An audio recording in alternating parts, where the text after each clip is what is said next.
Deixa eu ver aqui, pulou aqui.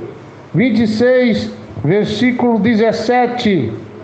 O título é A Última Páscoa e Santa Ceia. Olha aí que coincidência, né? A última Páscoa lá e foi o dia da Santa Ceia. Só o primeiro versículo. Quem achou diz amém. Quem não achou diz misericórdia. Não achou aí?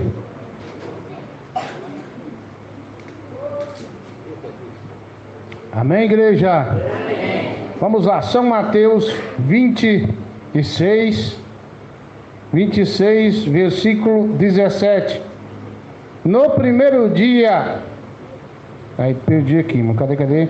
No primeiro dia da festa dos pães asmos, perdi, leia comigo aí que eu perdi aqui, irmão, vai lá.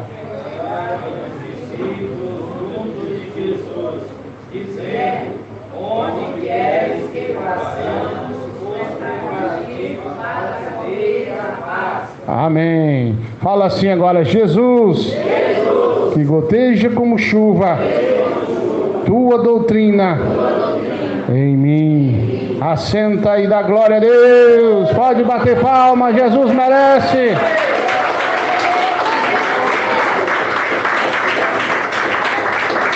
Vamos falar agora da Páscoa. Alguém já viu o coelho botar ovo aí? Onde surgiu isso aí, irmão? Que coisa mais esquisita, né? Mas vamos falar da verdadeira Páscoa. Depois nós falamos da Páscoa do capeta. Tem a de Deus e tem a do Satanás. Vamos falar da de Deus. Irmãos, o que é a festa da Páscoa em Israel? A festa dos pães asmos. Em uma tradução do português correta, festa dos pães sem fermento. Simples, né?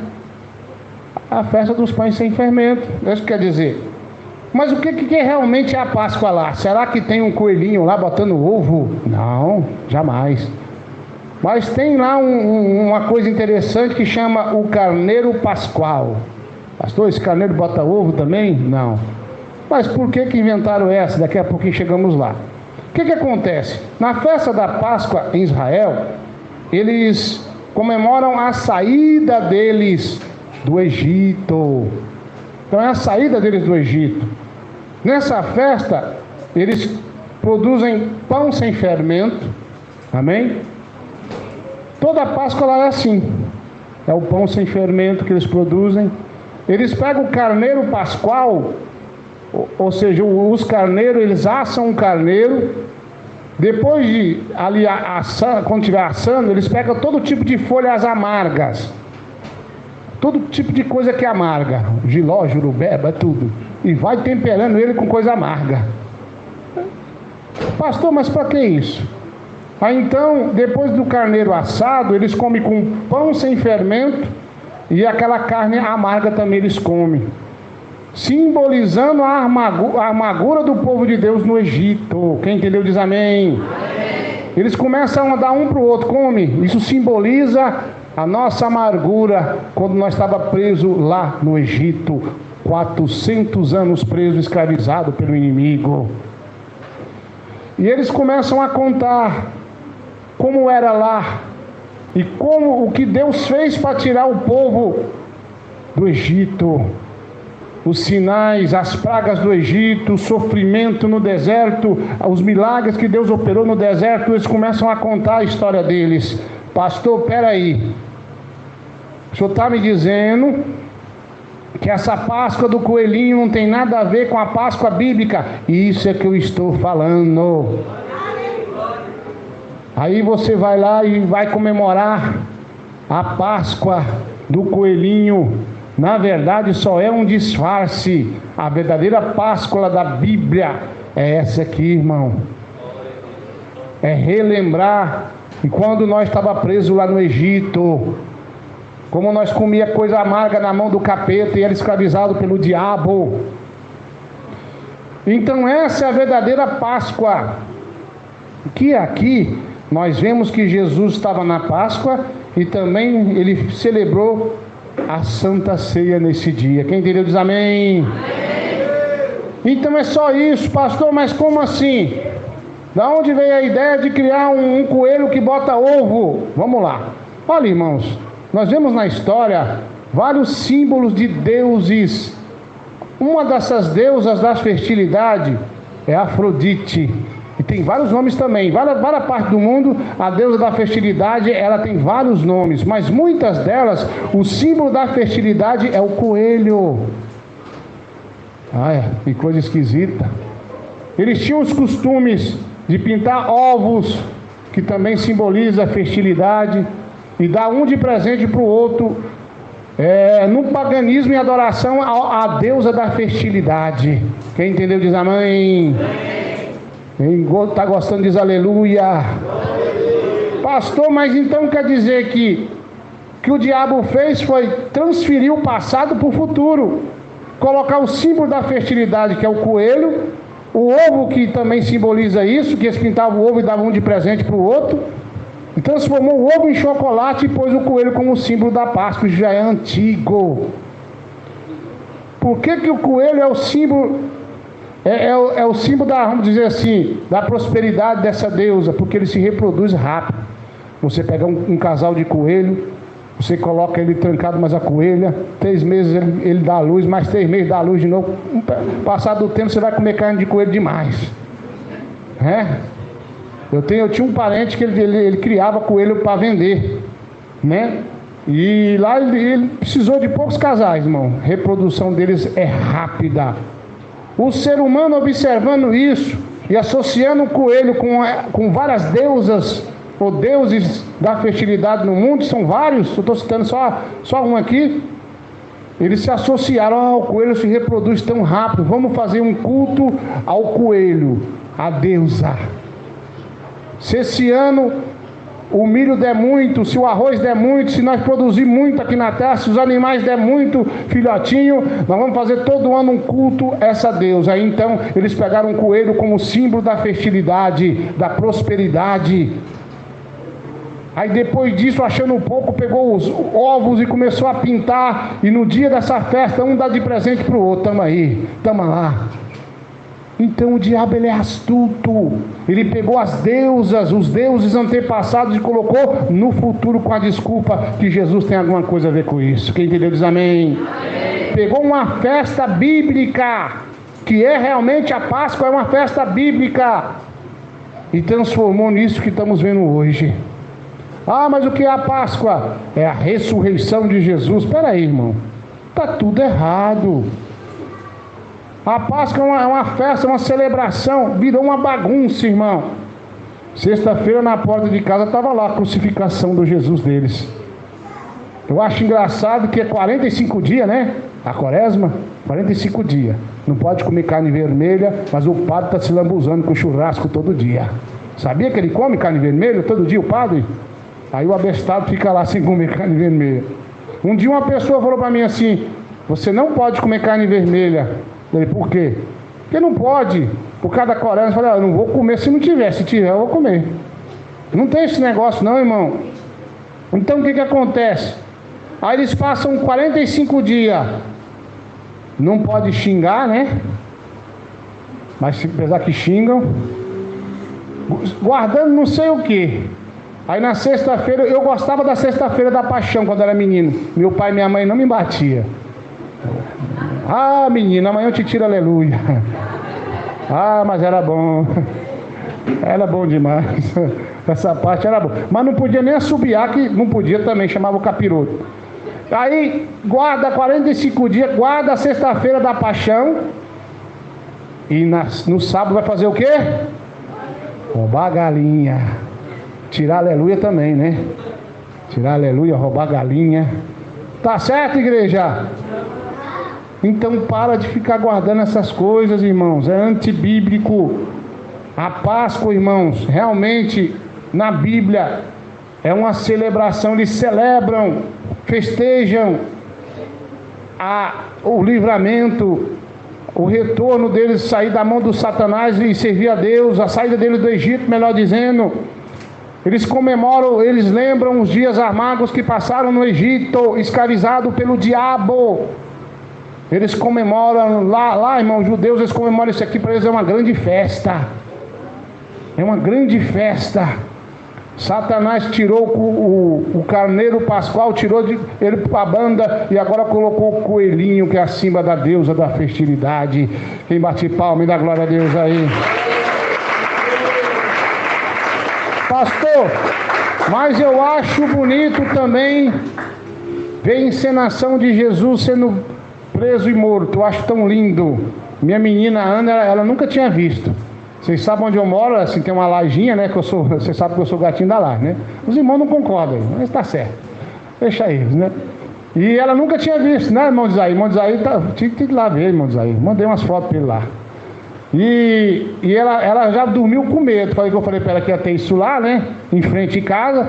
Ela já dormiu com medo. Todo barulho, ela, ai, que é isso? Aí eu fui lá e ainda dei uns tapas na parede, ela se assustada. Eu brincando um pouquinho com a menina, né? Cresce aí, depois não brincou nada. Aí o que acontece? Ela dormiu assustada. Aí quando começou lá a ladainha, né? Aí ela subiu, posso lá pra cima, por quê? Eu quero ver. Como é que é esse negócio? Aí nós saímos de lá pro culto, o Jesus barbudo tinha acabado de chegar. Mas cada movimento que eles fazem um teatro. Quando a menina, a jovem, deu um grito lá, deu um pulo para trás. O que é isso? Ah, nunca viu isso na vida, né? Ela ficou com os olhos estatalados. Eu estou com medo desse negócio. Mas resumindo aqui para vocês, Jesus era barbudo? Ele era o quê? Nazareno. E os nazarenos, como é que é o costume deles? Cabelo baixinho, raspadinho e barba bem feita. Então como é que, pastor, como é que eles colocaram Jesus como um barbudo e cabeludo? Olha, irmãos, Israel tem vários costumes, né? Tem 12 tribos lá. Cada tribo tem um costume. E muitas delas têm isso, o caba barbudo e cabeludo. Mas o meu Jesus não era assim. Porque a Bíblia diz que é desonroso para o homem ter o cabelo crescido. Então a tribo de Jesus que ele veio para dar o exemplo, a tribo dele, irmão, o pessoal tem esse costume, é cabelo baixinho e barba bem feita. Esses são os nazarenos. Quem entendeu diz amém. Então esse é o costume deles lá, dessa tribo dele lá. Então, irmãos, como é que o meu Jesus veio barbudo e cabeludo? Pastor, mas da onde tiraram essa? Por causa de um pano lá. Eles falam que é o rosto de Jesus, mas na verdade já foi descoberto que é uma farsa. Santo Dário, se não me engano, o nome é esse, né? Foi descoberto que é uma farsa, porque não bate com o tempo que Jesus foi preso e morto lá, não tem nada a ver. Então não é meu Jesus aquilo ali. Seu Jesus não é barbudo. Seu Jesus, o meu Jesus não é cabeludo. Olha só o que a Bíblia diz de Jesus. Ele era de estatura baixa, né, irmão? De estatura baixa. E diz que ele era experimentado no trabalho, mão calejada, né? Irmão Lucas não. E a Bíblia diz que ele era desprezível aos homens. Quer dizer, a aparência física de Jesus, pela Bíblia, não era aquele homem alto de olho verde ou azul. Não era isso, não. Não é isso que a Bíblia nos ensina. E não havia nele nada que pudesse ser desejado. Então, mas, pastor, o senhor está indo contra essa religião? Eu estou a favor da Bíblia, irmão. Estou a favor da Bíblia. Porque eles misturaram a morte e ressurreição de Cristo. Pegaram tudo, misturaram numa salada, pegaram o coelhinho, o ovo, símbolo da deusa, da fertilidade, dessa deusa tal lá, são tantos deuses, fizeram uma salada para te enganar. Uma pessoa me escreveu dizendo: pastor Eduardo, eu posso comer um ovo de Páscoa? Eu digo: irmão, é um alimento. Eu digo para você não comer no dia da Páscoa, mas antes ou depois é só um alimento. O que você deve fazer é apresentar a Deus. Ele sapeca todo quanto é tipo de Deus dos infernos lá, e você come e fica satisfeito. Me bate palma e na glória a Deus aí.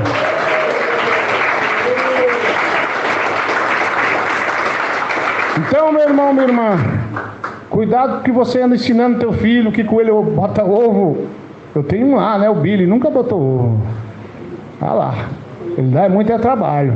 Ele escapa lá e é uma luta terrível para pegar ele. É o coelhinho da irmã Ana, Billy. Se você ensinar que o coelho bota ovo, ele vai ficar lá, esperando na Páscoa, vai botar um ovão. E não vai acontecer nada.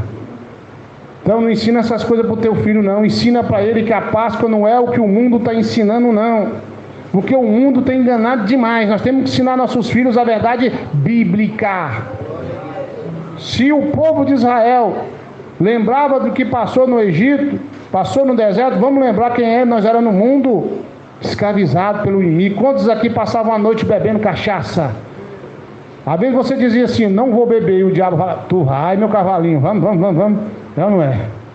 Quantos aqui eram escravizados pelo inimigo? Então, irmão, começa a lembrar o que o diabo fazia através de você, brigas, confusões, tanta coisa, né? Adultérios, prostituição. Começa a lembrar, é isso que o povo lá faz. Como nós éramos escravizados pelo diabo, como nós éramos escravizados pelo inimigo. Vamos lembrar aqui o que Deus fez na nossa vida, resgatou nós para servir a Ele. Essa é a Páscoa verdadeira. Essa é a Páscoa genuína. E o nosso Jesus, o que dizer do nosso Jesus, irmãos? Eles fazem um teatro encenando ser Jesus. Quem é digno de encenar ser Jesus aqui? Quem se acha digno o suficiente para isso? Quero dizer para vocês, irmãos, que um dos berços da encenação, do teatro, um dos grandes berços desse foi um lugar de muita conversão. Ali onde havia deuses estranhos, que era a Grécia. A Grécia, irmãos, era do berço da encenação teatral. Eles tinham, irmão, lugares especiais para pessoas encenar. Muitos encenavam a ser deuses e daí ia. Então lá foi um dos berços da pessoa mentir, encenar, ser um ator, ser uma atriz. Mas quando o evangelho chegou nesse lugar e os crentes se convertiam, aí então era instruído a não participar mais do teatro.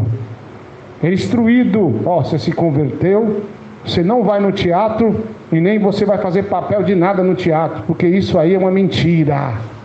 É uma mentira, igreja. O cidadão faz o papel de Jesus quando o cabo ali vai tomar uma cerveja. É um Jesus já cabeludo, um Jesus barbudo, totalmente antibíblico. Às vezes é um homem que ensina Jesus, é até casado, ou sei lá o que. Então não serve não. Então quando as pessoas se convertiam, eles eram automaticamente incentivados a deixar de ir no teatro. Isso deu muito problema para os irmãos lá na Grécia Antiga, que eram perseguidos. Olha, tem uma seita do caminho aí, tem uma seita dos nazarenos, estão dizendo aí que não pode mais participar das encenações, porque eles investiam, os gregos, irmãos, eles colocavam na praça grandes teatros para todo mundo assistir as encenações. Então eles eram um berço do teatro no mundo, mas quando se convertiam as pessoas, eles eram induzidos a não participar mais disso que é pecado. Por que eu estou dizendo isso? Eles fazem um teatro, uma encenação. O pior de tudo isso, irmãos, é que o teatro entrou nas igrejas que se dizem evangélicas, com coreografias, com cenas teatrais e muito mais. Um belo dia, um irmão mandou para mim uma escrita dizendo: sua igreja é tão certinha que ela tem até teatro. Eu pensei, quem dos irmãos se rebeliou e está fazendo teatro? Aí me mandou o link. Quando eu olhei o link, estava escrito Igreja Pentecostal dos Filhos de Deus. E parecia ser um teatro lá, uma encenação, até vídeo. Aí eu falei assim, irmãos, eu não vejo o vídeo, mas eu estou vendo que o irmão está equivocado. A nossa igreja não é essa. Escrevi, Igreja Pentecostal do Filho de Deus. Aqui não tem teatro. O irmão pediu desculpa. Então aqui não tem teatro não, irmãos. Aqui não tem o coelho botando ovo não. Aqui não tem o Jesus barbudo deles lá não. Aqui tem Jesus que morreu e desceu da cruz. Ele foi tirado, ele ressuscitou. Nosso Jesus não está crucificado mais não. A cruz, irmãos, é símbolo de maldição. Sabia disso? Quem era crucificado, irmão, automaticamente era amaldiçoado. Era ladrão, era homicida, era crucificado lá na cruz. Quando Pilatos falou assim, se esse homem foi inocente, quem vai cair a culpa? Por quê? Porque se fosse crucificado alguém na cruz ali, Se ele fosse inocente, a culpa caía sobre alguém. Alguém tinha que ser amaldiçoado por isso. Sabia disso? Aí tem gente que põe cruz na sua casa, está amaldiçoando sua casa. A cruz é símbolo de maldição. E aí então, quando ele perguntou ao povo, melhor dizendo, o povo de Israel falou: que caia sobre nós e sobre nossos filhos. Pilatos lavou as mãos ali, dizendo: minhas mãos estão lavadas, não tenho culpa desse inocente. Então por isso que hoje Israel tem guerra, tem bomba, é guerra toda hora, porque eles foram amaldiçoados por eles mesmos. Que caia sobre nós, se esse homem foi inocente, a culpa, porque quem fosse crucificado e fosse inocente, a culpa teria que cair sobre alguém. Aquele homem, sabendo que Jesus era inocente, ele não queria ser culpado por aquilo ali. Então Israel hoje é amaldiçoado por si mesmo, porque Jesus foi crucificado inocente. E bate palmas.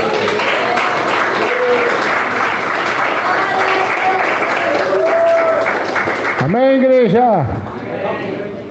Então, nós não comemoramos Páscoa não. Amém? Cuidado lá com as encenações que estão, às vezes quer pôr seu filho nas encenações. Outra coisa que eu quero dizer aqui, tem gente que fala assim: pastor, a professora falou que o meu filho ou minha filha tem que fazer o quê? Tem que fazer nada. Primeiro, você é autoridade na sua casa, certo? Pai e a mãe.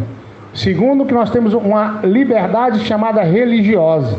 Por que eu estou falando isso? Tem gente me ligando: porque eu fui obrigado a baixar o WhatsApp. Mentira. Mentira de alguém está mentindo. Você não é obrigado a nada não. Uma certa feita, o nosso pastor Raimundo do Ceará estava passando um problema. Ele era membro na época. Eles moram numa reserva indígena. Se eu não me engano é 20, eu sei quantos quilômetros lá, só de mata. Lá é bonito o negócio lá. É uma cacinha boa lá também de Deus. O índio pode matar, né? Os bichos do mato. Nós aqui não pode, né? Mas os índios podem. Aí o que acontece? Eu gosto muito de ficar lá. E ele me ligou com um problema: pastor, aqui tem a festa dos índios. E minha filha está sendo convocada a fazer uma invocação aos demônios. Eu disse: o que é isso aí? Ele disse: ele tem que invocar os espíritos dos antepassados. Eu falei: que macumba feia. E nós falamos para eles que nós somos evangélicos. E eles falaram: aqui também tem muito.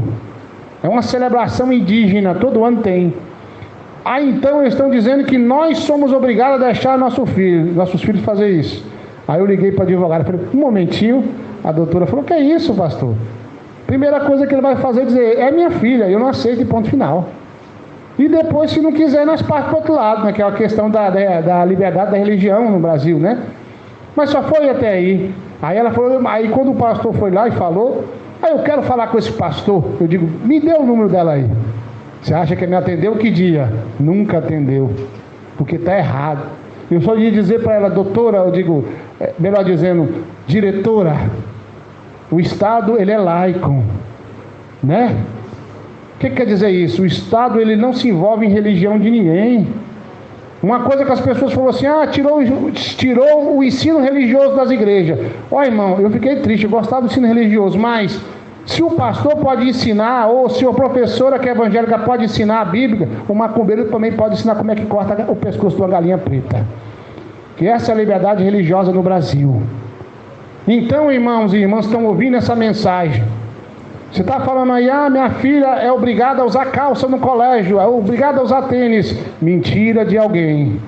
Alguém está mentindo para você. Não é obrigada a nada. Eu disse para um pastor essa semana atrasada: pastor, o senhor esquece que eu tenho 2 filhas. Tem 2 filhas que estudam. Elas não usam calça, não usam tênis, não usam WhatsApp. E eu estou pronto para a guerra. Uma vez eu fui na diretoria porque eles queriam obrigar meus filhos a jogar bola. Eu disse que não ia jogar. Não ia jogar porque é idolatria. Quando eu cheguei lá, o diretor, ou era coordenador, é pastor. Oh, glória! Um pastor aqui, que benção. Pastor com pastor, né? Vamos lá. Por que não pode? Eu disse: porque é assim, assim, assado. Ele disse: mas eu também sou pastor. Eu falei: o senhor está errado, pastor. Primeira coisa, o senhor não devia nem estar discutindo comigo. Porque o Estado é laico, pastor. O senhor sabe que o senhor não pode intrometer na minha religião. Ah, mas meus filhos fazem isso, fazem aquilo, irmão. Aí é problema seu, os meus não fazem, ponto final. Passar bem, virei as costas e fui embora. Aí eu disse para os meninos, eu quero que ele coloque 0 lá. Na minha época era bomba, bum. Aquele bomba vocês. Bomba nada, irmão. Tem algumas leis no nosso país que é muito bom. Então, se você falar assim, meu filho vai participar da encenação de Jesus na Páscoa, e a escola diz que é obrigada só se ela for militar, porque você assina um termo lá, dando o seu filho para o Satanás fazer o que quiser. A verdade é essa. Quem bate palma e dá glória a Deus aí. Glória a Deus. Aí você fala assim, pastor, mas meus filhos são criança. Isso não é desculpa não. A lei na sua casa quem faz é você. A culpa vai cair sobre você. Amém? Se o seu filho ficou de maior e tem um canto dele, deixa ele voar para lá, faz o que quer. Mas na tua casa a autoridade é você. Se você deixar seu filho acreditar que o coelho bota o ovo de chocolate, daqui a pouco ele vai estar pegando as lembrancinhas do coelho e comendo, achando que é chocolate. É isso que ele vai fazer. Ah, o ovinho saiu muito pequenininho, né? Vai com essas mentiraiadas.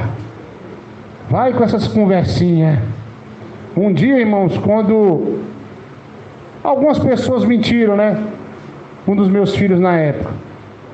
Porque ele não queria dormir. Aí, quando passava, olha o carro da pamonha. Aí, para ele dormir, dizia, olha, isso aí. O que é pamonha? Não, isso é um bicho muito feio.